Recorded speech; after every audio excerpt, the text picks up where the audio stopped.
और आज है 15 अक्टूबर 2022 और आज हम देखेंगे आज के बहुत महत्वपूर्ण करंट अफेयर्स के क्वेश्चंस। तो ये सारे जो क्वेश्चंस हैं आपको आने वाले 68th बीपीएससी और अन्य एग्ज़ामों में बहुत ही महत्वपूर्ण होंगे और आपको आप देखेंगे कि बहुत सारे क्वेश्चंस जो हैं इन पीडीएफ से भी आएगा। तो आइए देखते हैं पहला क्वेश्चन। पहला क्वेश्चन है कि इनमें से किन को अवार्ड दिया गया है नोबेल प्राइज़ इन फिजिक्स 2022। अभी हम बहुत नोबेल प्राइज़ मिल रहा है, तो फिजिक्स में नोबेल प्राइज़ इनमें से किन को दिया गया है? इसका आंसर है ऑल ऑफ द अबव। इन तीनों मिला करके नोबेल प्राइज़ जो है फिजिक्स का दिया गया है। इसमें हैं एलन एस्पेक्ट हैं, जॉन एफ क्लॉजर हैं, एंटोन गेलिंजर हैं। आप लोगों को नोबेल प्राइज़ के बारे में हम कुछ बता दें कि नोबेल प्राइज़ जो है 1901 से दिया जा रहा है और नोबेल प्राइज़ जो है कुछ 6 फील्ड्स में मिलते हैं। जैसे बता दें कि पीसीएम और एलईपी, तो physics, chemistry, medicine, literature, economy और पीस, इन फील्ड्स में नोबेल प्राइज़ को दिया जाता है। और इकोनॉमिक्स में 1969 के बाद नोबेल प्राइज़ दिया जा रहा है, तो ये हमें पता होना चाहिए। और ये भी हमें पता होना चाहिए कि नोबेल प्राइज़ जो है, जो नोबेल पीस प्राइज़ जो है, ये नॉर्वे की कैपिटल ओस्लो में दी जाती है और बाकी स्वीडन में दिया जाता है। बाकी 5 जो है स्वीडन में दिया जाता है। तो ये इन्फॉर्मेशन हमारे लिए इम्पोर्टेंट है। और इस बार का जो नोबेल प्राइज़ 2022 का जो नोबेल प्राइज़ है, ये इन तीनों को मिला है।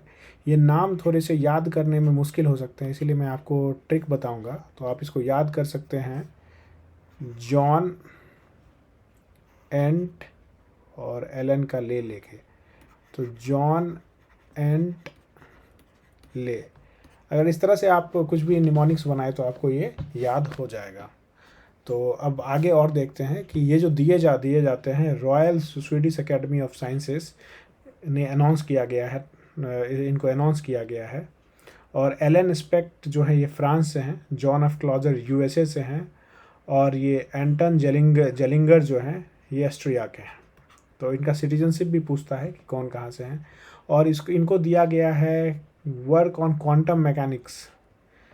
क्वांटम मैकेनिक्स में जो ये काम किए हैं उनके लिए इनको दिया गया है। ये फोटोन के बारे में जो है इन्होंने एक्सपेरिमेंट किया था, तो उसके लिए इनको दिया गया है। दोस्तों, ये फोटोन जो होता है लाइट पार्टिकल का स्मॉलेस्ट यूनिट होता है, smallest unit of light particle. और आजकल जितनी भी टेक्नोलॉजी आ रही है, एलईडी से लेकर के एलईडी है, एलसीडी है, मोबाइल फ़ोन है, सारी की सारी टेक्नोलॉजी इन्हीं पे काम कर रही है। इसीलिए इन फील्ड में जो है अभी बहुत ही ज़्यादा मदद मिलेगी इनके विकास होने में। तो हमने देख लिया नोबेल प्राइज़ इन फिजिक्स किनको दिया गया, हमने निमोनिक्स भी देख लिया। अगला क्वेश्चन देखते हैं, क्वेश्चन नंबर 2। अब ये क्वेश्चन पूछा है कि हेड ऑफ द कमिटी का नाम क्या है, जिनको अपॉइंट किया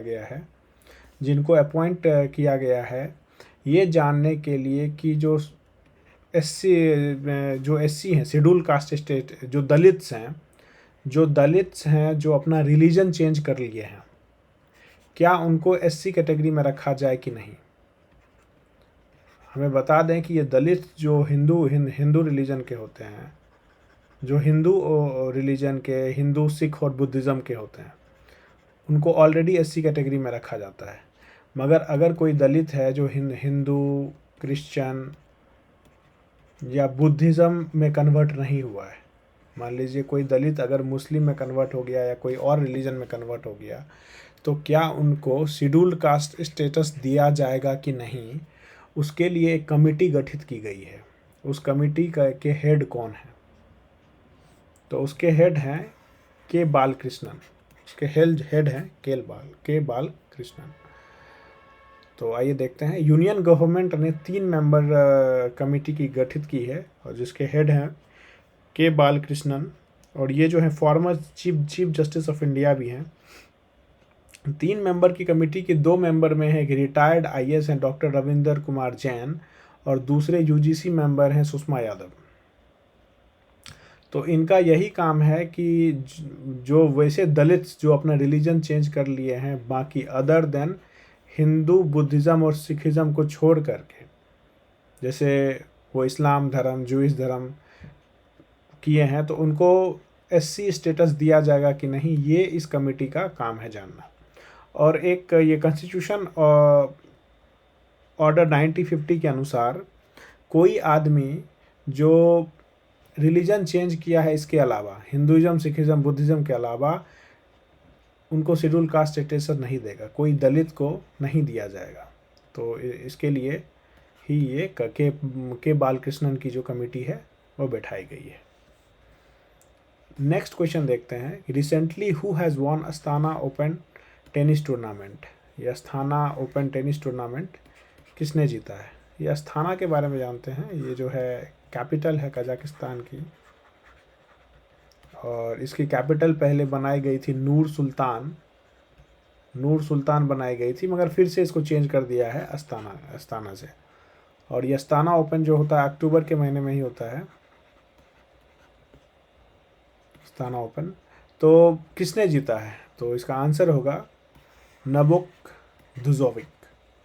अब ये जो हैं सर्बियन खिलाड़ी, सर्बिया के हैं, ये जो हैं सर्बिया के, इनकी जो सिटीजनशिप है पूछ लेते हैं कि कहाँ का सिटीजनशिप है। तो ये सर्बिया के खिलाड़ी हैं और इसने 21 टाइम ग्रैंड स्लैम विनर है ये, और इन्होंने बीट किया है स्टेफनोस tsitsipas को, इन्होंने बीट किया अस्थाना ओपन में। और ये बहुत ही कम समय, मतलब 1 घंटे 15 मिनट में ही इनको हरा दिए हैं। और ये 90th सिंगल था इस साल जो था, इसका 90th सिंगल था। और अभी तक जो 22 ग्रैंड स्लैम जीते हैं वो है राफेल नडाल के बाद इनका ही नंबर आता है, नोवाक जोकोविच का। नेक्स्ट क्वेश्चन देखते हैं, question number 4, which organisation has started the pre flight ground test. अभी जो ग्राउंड टेस्टिंग हो रही है ह्यूमनॉइड वायुमित्रा। अब ये पता होना चाहिए ये वायुमित्रा क्या होता है। ये वायुमित्रा एक रोबोट है, एक लेडी रोबोट है जिसको बनाया गया है साइंटिस्ट को, जो है जो भी एस्ट्रोनॉट होते हैं उनको स्पेस में असिस्ट करने के लिए इनको बनाया गया है। तो अभी इसका जो है टेस्टिंग, ग्राउंड पे ही इसकी टेस्टिंग हो रही है कि ये अच्छा काम कर रहा है कि नहीं कर रहा है। तो कौन सी ऐसी ऑर्गेनाइजेशन है जो इसको टेस्ट कर रही है? तो इसका आंसर होगा इसरो टेस्ट कर रही है ह्यूमनॉइड को। तो आइए बायोमित्रा के बारे में कुछ जानते हैं कि ये फीमेल ह्यूमनॉइड है जो रिजेंबल करता है ह्यूमन, मगर ये है रोबोट जैसा। इसको जो बिल्ड किया है इसरो ने बिल्ड किया है। किस मिशन के लिए बिल्ड किया है? तो ये गगनयान मिशन के लिए बिल्ड किया गया है। इसका ये करीब 2024 में जाएगा। ये इंडिया का पहला, इसरो का पहला मैन्ड मिशन है, मतलब इसमें आदमी जाएंगे स्पेस में। और ये रोबोट इसीलिए बनाया गया है कि आदमी को जो है स्पेस में गगनयान मिशन में हेल्प करेगा, मदद करेगा, पहला अनमैन्ड मिशन जो है। और ये क्या क्या कर सकता है? ये मॉनिटर कर सकता है मॉड्यूल पैरामीटर्स को, अलर्ट कर सकता है एस्ट्रोनॉट को, कुछ लाइफ सपोर्ट ऑपरेशंस, मान लीजिए कुछ इमरजेंसी स्पेस में आ जाती है तो रोबोट की मदद से ये काम किया जा सकता है। ये सिमुलेट करेगा ह्यूमन फंक्शंस को, ह्यूमन जो भी फंक्शन कर सकते हैं लगभग ये जो बायोमित्रा है वो कर सकता है। महिला ह्यूमनॉइड है, मानव रहित गगनयान मिशन के लिए इसको बनाया गया। अब इसकी टेस्टिंग इसरो कर रहा है। ये अंतरिक्ष में सटीक मानव कार्यों का अनुकरण करेगा। अगला क्वेश्चन देखते हैं, 5वां क्वेश्चन, कि किस स्टेट गवर्नमेंट ने अभी ऑर्डर किया है, जैसे ये ओला, उबर और रैपिडो को स्टॉप करने के लिए ऑटो सर्विसेज। क्यों इनको बोला है कि आप ऑटो सर्विस जो है, ये सारे जो ऐप्स हैं इनको क्यों बोला है कि आप ऑटो सर्विसेज बंद करो? क्योंकि इन पे एलिगेशंस लगा था कि ये बहुत ज़्यादा चार्ज करते हैं। आम लोगों को महंगाई ऐसे ही बढ़ रही है, बहुत परेशानी हो रहा है, उल्टा ट्रांसपोर्टेशन और महंगा हो रहा है इन सब कंपनियों के द्वारा। इसीलिए कौन सी ऐसे स्टेट गवर्नमेंट है जिन्होंने बोला है कि आप बैन करो, बंद करो ऑपरेशंस? तो इसका आंसर है कर्नाटक में ऐसा स्टेप लिया गया है कर्नाटक गवर्नमेंट के द्वारा। तो अभी वार्न किया है जितने भी कैब ऑपरेटर्स हैं उनको फ़ाइन लगा दिया है कि 5,000, अगर ₹5,000 ऑन व्हीकल जो अगर इलीगली ऑपरेट करेगा तब।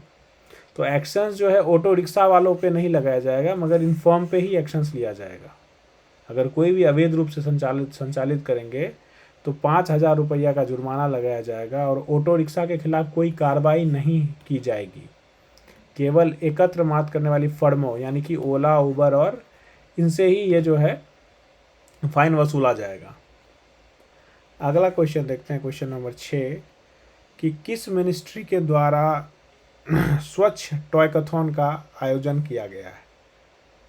कौन सी मिनिस्ट्री ने आयोजन किया है ये स्वच्छ टॉयकथॉन। हम जानते हैं कि ये स्वच्छ टॉयकथॉन है क्या, कि हमें पता है कि जो गार्बेज की समस्या है, गार्बेज की समस्या अर्बन सेंटर्स बढ़ने के कारण बहुत ज़्यादा बढ़ गई है। एक तरफ ये बढ़ रही है, दूसरी तरफ हमारा पॉपुलेशन बढ़ रहा है। तो इन दोनों को लिंक करके हम कैसे ये सुलझा सकते हैं, तो इसके लिए इनोवेटिव वे अभी लाया गया है कि गार्बेज से हम टॉय बनाएंगे, ताकि गार्बेज का भी काम हो जाएगा, गार्बेज का भी जो है निष्पादन हो जाएगा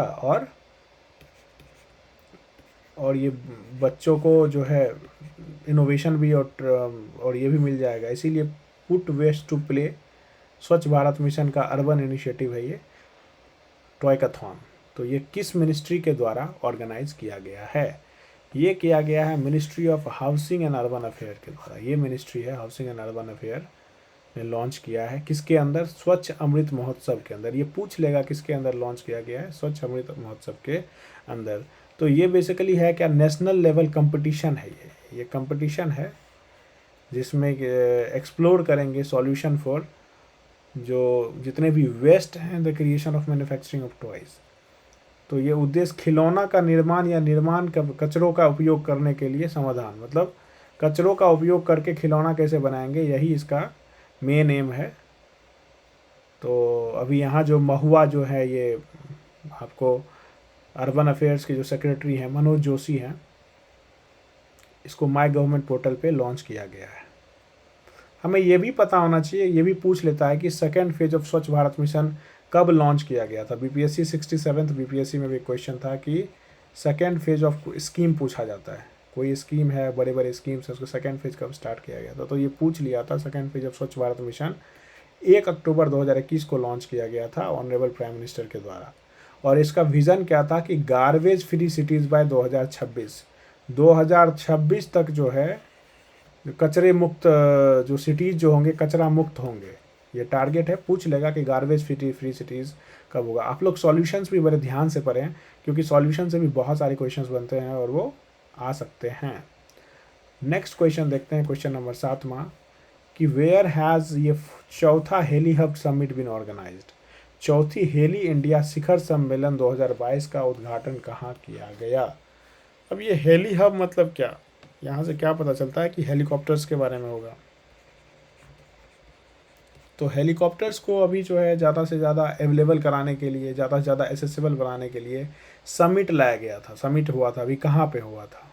तो इसका आंसर है श्रीनगर। ये समिट जो है श्रीनगर में हुआ था। तो इस सम्मेलन में क्या हुए कि 3 नए प्रोजेक्ट्स लाए गए हैं कि ताकि जो है ये हेलीकॉप्टर क्षेत्र को बढ़ावा देने के लिए, हेलीकॉप्टर क्षेत्र को बढ़ावा देने के लिए 3 नए क्षेत्र लाए गए हैं। तो इसमें 3 नई परियोजनाएं की घोषणा की गई है, जिसमें जो है हेम्स है, HEMS, इसको प्रोजेक्ट संजीवनी भी बोलते हैं। तो ये श्रीनगर में लाया गया। इसमें एम्स ऋषिकेश में एक हेलीकॉप्टर दिया जाएगा जो कि इमरजेंसी सेवाएं, आपातकालीन सेवाएं जो होती है, आपातकालीन चिकित्सा सेवाएं दी जाएगी का प्रदान करने के लिए जो है ये हेलीकॉप्टर तैनात कराए जाएंगे, इसीलिए प्रोजेक्ट संजीवनी। और दूसरा है फ्रैक्शनल ऑनरशिप मॉडल। इस मॉडल में क्या होगा कि जो अभी हेलीकॉप्टर का जो कॉस्ट है एक्विजिशन, हेलीकॉप्टर का जो खरीदने का कॉस्ट है बहुत ज़्यादा होता है, इसीलिए मल्टीपल ऑनर मिल करके बहुत सारे जो पूंजीपति हैं मिल करके हेलीकॉप्टर खरीदेंगे और उसका यूटिलाइजेशन होगा। इसे वही फ्रैक्शनल ओनरशिप मॉडल है। तो उस तरह का मॉडल कुछ लाया गया। बेसिकली कुछ नहीं है कि ज़्यादा से ज़्यादा जो हेलीकॉप्टर क्षेत्र को बढ़ावा देने के लिए ये लाया गया है। तो कहाँ हुआ था समिट? श्रीनगर में हुआ था। ये ज्योतिरादित्य सिंधिया जी हैं। अगला क्वेश्चन है क्वेश्चन नंबर 8वां कि विच कंट्री विल होस्ट 5वां meeting 5th meeting of international solar alliance. अंतर्राष्ट्रीय सौर गठबंधन की 5वीं बैठक की मेज़बानी कौन सा देश करेगा? तो अभी 5वीं बैठक हो रही है अंतर्राष्ट्रीय सोलर गठबंधन का। तो कौन सा देश करेगा? तो इसका आंसर है भारत, इंडिया करेगा इसका मेजबानी। अब ये ISA में जो है 109 देश हैं। देखिए दोस्तों, इसको बनाया गया था कि जितने भी देश थे ट्रॉपिक ऑफ कैंसर और कैप्रिकॉर्न के बीच में, इनकी सोलर की क्षमता बहुत ज़्यादा है यहाँ पे, इसको टैप करने के लिए बनाया गया था। और इंडिया और फ्रांस की ने इनिशिएटिव लिया था सोलर अलायंस का, इंटरनेशनल सोलर अलायंस का जो इनिशिएटिव था, इन दोनों कंट्री ने मिल के लिया था। 109 मेंबर्स हैं अभी। बेसिकली इसका वही है कि इम्प्रूव एनर्जी एक्सेस, जो ऊर्जा का, जो सौर ऊर्जा का जो है ज़्यादा से ज़्यादा एक्सेस कैसे बनाया जाए, उसके लिए ये बनाया गया था। और इसका जो भी है union ministry of power and new and renewable energy के द्वारा किया जाता है। तो इसीलिए इसका जो ये भी हम इम्पॉर्टेंट है कि पावर और न्यू एंड रिन्यूएबल एनर्जी के मिनिस्टर कौन है?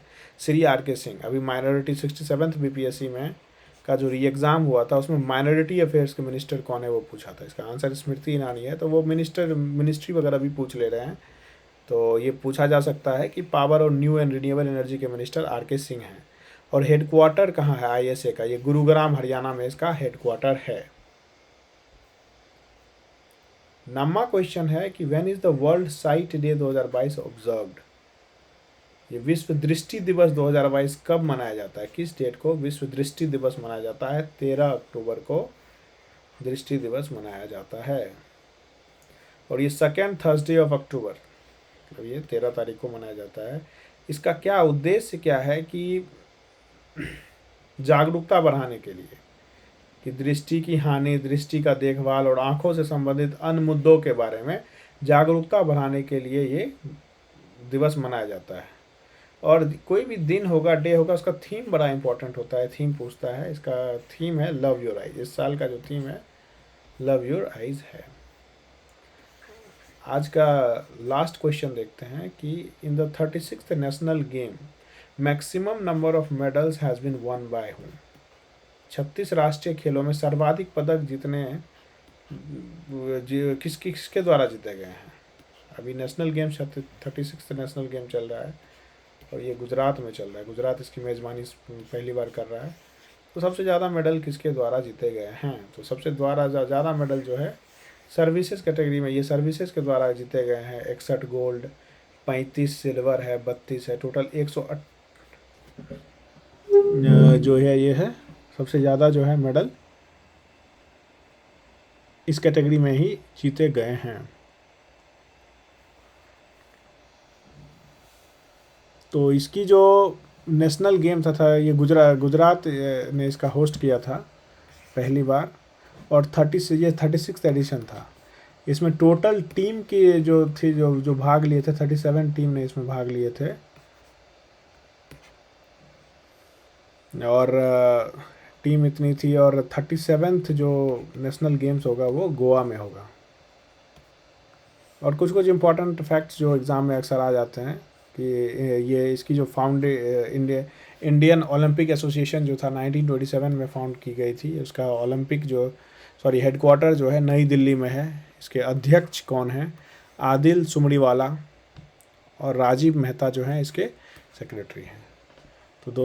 तो आज का करंट अफेयर्स यहीं ख़त्म होता है। होप आपको अच्छा लगा होगा। Thank you.